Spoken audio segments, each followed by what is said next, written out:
السلام علیکم ورحمۃ اللہ وبرکاتہ۔ ایک دفعہ پھر آپ سب کو بہت بہت عید مبارک ہو۔ آج حضور اکرم صلی اللہ علیہ وآلہ وسلم کے معجزات سے ایک معجزہ آپ کے ساتھ شیئر کریں گے۔ یہ روایت کے ریفرنسز بھی آخر میں آپ کو دیں گے۔ حضرت انس رضی اللہ تعالی عنہ اسے روایت کرتے ہیں کہ ان رجلا جاء الى النبی صلی اللہ علیہ وسلم، ایک آدمی حضور صلی اللہ علیہ وآلہ وسلم کی خدمت اقدس میں حاضر ہوا، یوم الجمعہ تھی، اور جمعہ کا دن تھا، وہو یخطب بالمدینہ، اور حضور صلی اللہ علیہ وآلہ وسلم مدینہ میں جمعہ کا خطبہ ارشاد فرما رہے تھے۔ تو اس نے عرض کی کہ یا رسول اللہ صلی اللہ علیہ وآلہ وسلم، فقال قحط المطر فاستسقی ربک، تو اس نے عرض کی کہ یا رسول اللہ، بارش نہ ہونے کی وجہ سے قحط پڑ گیا ہے، لہٰذا آپ رب سے بارش کی دعا کیجیے۔ تو آپ صلی اللہ علیہ وآلہ وسلم نے آسمان کی طرف نگاہ اٹھائی، اور حضرت انس کہتے ہیں کہ ہمیں بادل کا کوئی ٹکڑا کہیں نظر نہیں آتا تھا۔ اللہ اکبر، اللہ اکبر، اللہ اکبر۔ تو آپ صلی اللہ علیہ وآلہ وسلم نے اپنی نظر مبارک آسمان کی طرف اٹھائی، اور بادل کا ہمیں کوئی ٹکڑا نظر نہ آ رہا تھا، اور آپ صلی اللہ علیہ وآلہ وسلم نے بارش مانگی، تو فوراً بادلوں کے ٹکڑے آپس میں ملنے لگے، پھر بارش ہونے لگی، یہاں تک کہ مدینے کی گلیاں بہہ نکلیں، اور بارش متواتر اگلے جمعے تک ہوتی رہی۔ یہ حدیث کا پہلا ٹکڑا ہے کہ بادل نہیں تھے، اور پیارے رسول نے دعا کی، اور اللہ کے حکم سے، حضور کی دعا کے وسیلے سے اب بادلوں کو یہ حکم ہے کہ میرے نبی نے دعا کی، اب تم نے جڑنا ہے۔ اللہ اکبر، اللہ اکبر۔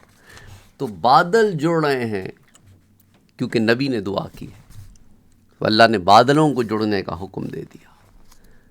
تو یہاں بادل نبی اس کی دعا سے جڑتے ہیں، اور تم امت ہو کے ٹوٹے پڑے ہو۔ جڑو گے تو برسو گے، ٹوٹے پڑے رہو گے تو کبھی نہیں برسو گے۔ پھر متفرق رہو گے، کوئی اگر تھوڑا سا زیادہ گہرا ہو گیا تو سایہ دار بادل ہو جائے گا، بہت ہوا تو برسنے والا بادل نہیں ہوگا۔ اور جب تک برسو گے نہیں، زمین کو زرخیز کیسے کرو گے؟ ذرا نم ہو تو یہ مٹی بڑی زرخیز ہے ساقی۔ اب آگے سنیں، پیارے نبی صلی اللہ علیہ وآلہ وسلم نے دعا کی، یہ بارش کا سلسلہ متواتر ایک ہفتے تک جاری رہا۔ پھر وہی شخص یا کوئی دوسرا آدمی کھڑا ہوا اور عرض کیا، جبکہ حضور صلی اللہ علیہ وآلہ وسلم خطبہ ارشاد فرما رہے تھے کہ یا رسول اللہ صلی اللہ علیہ وآلہ وسلم، ہم تو غرق ہونے لگے، لہٰذا آپ اپنے رب سے دعا کیجئے کہ اس بارش کو ہم سے روک دے۔ تو آپ صلی اللہ علیہ وآلہ وسلم مسکرا پڑے اور دعا کی کہ اے اللہ، ہمارے ارد گرد برسا اور ہمارے اوپر نہ برسا۔ اللہم حوالینا ولا علینا، اللہم حوالینا، ہمارے ارد گرد برسا، ولا علینا، ہمارے اوپر نہ برسا۔ مرتین او ثلاثن، آپ نے یہ بات 2 دفعہ یا 3 دفعہ ارشاد فرمائی۔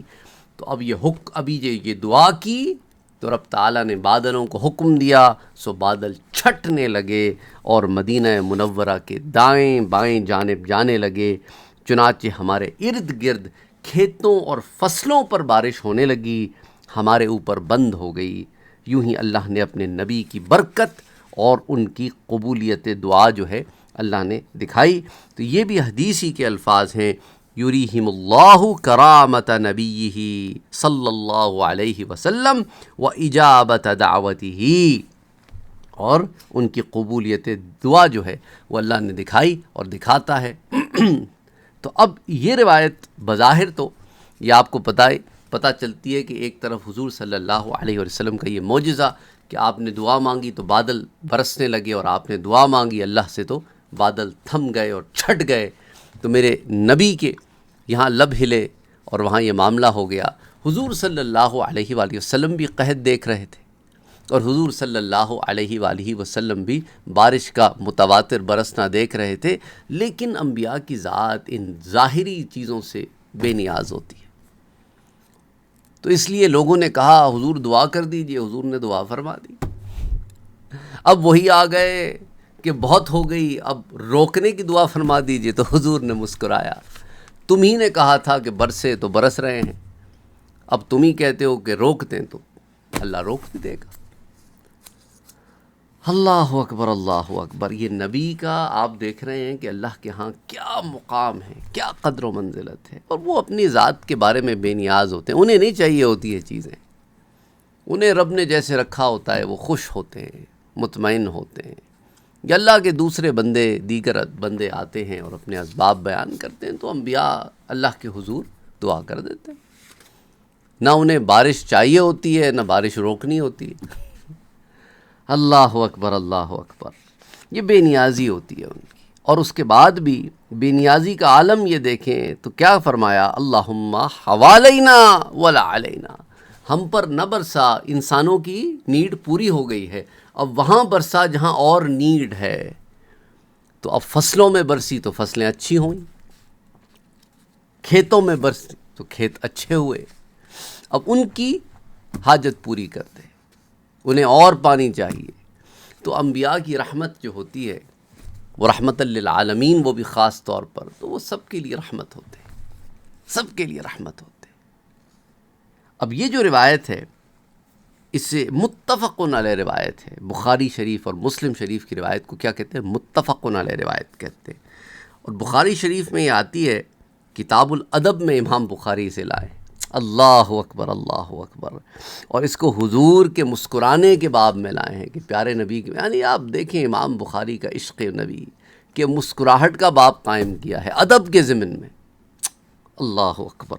اور پھر اس میں حدیث 5742، پھر اسے کتاب الدعوات میں بھی لائیں، الدعاء غیر مستقبل القبلہ، اس میں حدیث نمبر 5982، پھر اسے کتاب الجمعہ میں بھی لائے ہیں، الاستسقاء فی الخطبۃ یوم الجمعہ کے باب میں حدیث 891، پھر اسے کتاب الاستسقاء ہی میں ایک اور باب کے تحت لائے، الاستسقاء فی المسجد الجامع حدیث 967، اور پھر اسے ایک اور باب میں لائے ہیں، الاستسقاء فی خطبۃ مستقبل القبلہ حدیث 968، اور پھر اس کے علاوہ اور دیگر ابواب میں امام بخاری نے اس کو متواتر کئی جگہوں پر اس روایت کو روایت کیا، مختلف بابوں اور مختلف کتابوں کے ضمن میں۔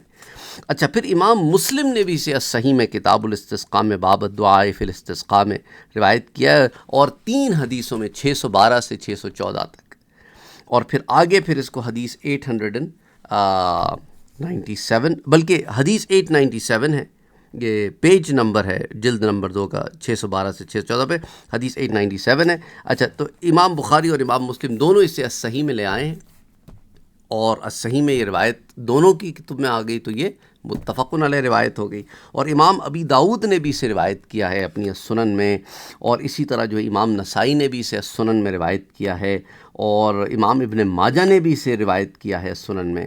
تو اب آپ دیکھیں نا، 5 کتب صحاح ستہ میں یہ حدیث آ گئی۔ پھر امام نسائی جو ہے اسے سنن الکبریٰ میں بھی روایت کرتے ہیں، اور پھر صحیح ابن خزیمہ میں بھی آتی ہے، اسی طرح نا المنتقی میں بھی آتی ہے، یہ وہ ابن الجاروت کی ہے جو کتاب المنتقی، اس میں بھی آتی ہے۔ اسی طرح جو ہے ابن حبان نے بھی اسے روایت کیا ہے، اور امام احمد نے بھی، امام بیہقی نے بھی، امام ابن ابی شیبہ نے المصنف میں اسے روایت کیا، امام طحاوی نے اسے شرح معانی الآثار میں روایت کیا، امام طبرانی نے اسے معجم الکبیر میں، معجم الاوسط میں، امام ابو یعلا نے اسے کئی کتب حدیث میں یہ روایت آتی ہے۔ یہ بتانے کا مقصد ہے کہ ائمہ اور محدثین کے نزدیک حضور صلی اللہ علیہ وآلہ وسلم کے معجزات کا بیان کرنا، یہ ان کا رجحان ہے اس طرف، وہ عشق نبی ہے، حضور کے معجزات بیان کرنا یہ بھی دین کا حصہ ہے، اس لیے تو صحابی بیان کر رہے ہیں اور آگے محدثین نے اسے نقل، کئی کتب میں نقل ہو رہے ہیں۔ تو لوگ کبھی کہتے ہیں نا کہ بھائی بعض لوگ سمجھتے ہیں کہ صرف ضروریات دین ہی بیان کر دینا جو بظاہر ہمارے اعمال سے متعلق ہیں، بس اتنا ہی بیان کرو، وہ معجزات کے منکر نہیں ہے، لیکن وہ سمجھتے ہیں کہ انبیاء کے معجزات کا بیان کرنا ٹھیک ہے، لیکن ان کا سارا کے سارا ایمفیسس کیا ہوتا ہے، اراکین پہ ہوتا ہے، ارکان اسلام پر ہوتا ہے۔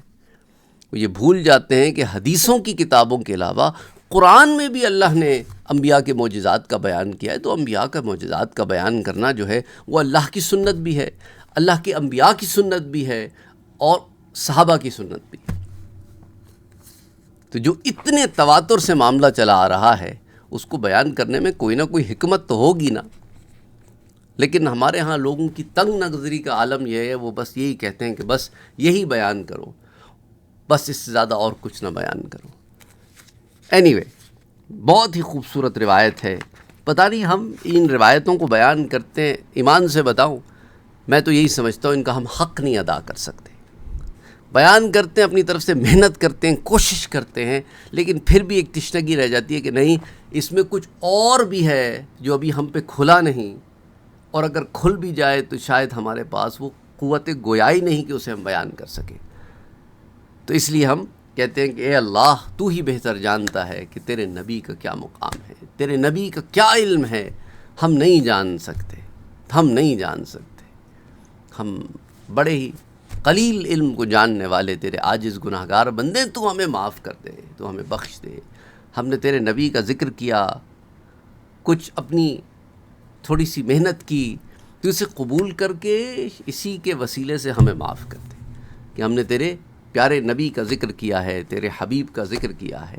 اسی محفل میں بیٹھنے والوں کو، تیرے حبیب کا ذکر سننے والوں کو تو اپنی رحمت سے اسی کے بدلے معاف کر دے، ہمارے بگڑی سنوار دے، ہمارے کام سارے سنوار دے باری تعالیٰ۔ بس ایک التجا ہے تیرے حضور، تیرے نبی کے صدقے سے ہم پہ کرم فرما دے۔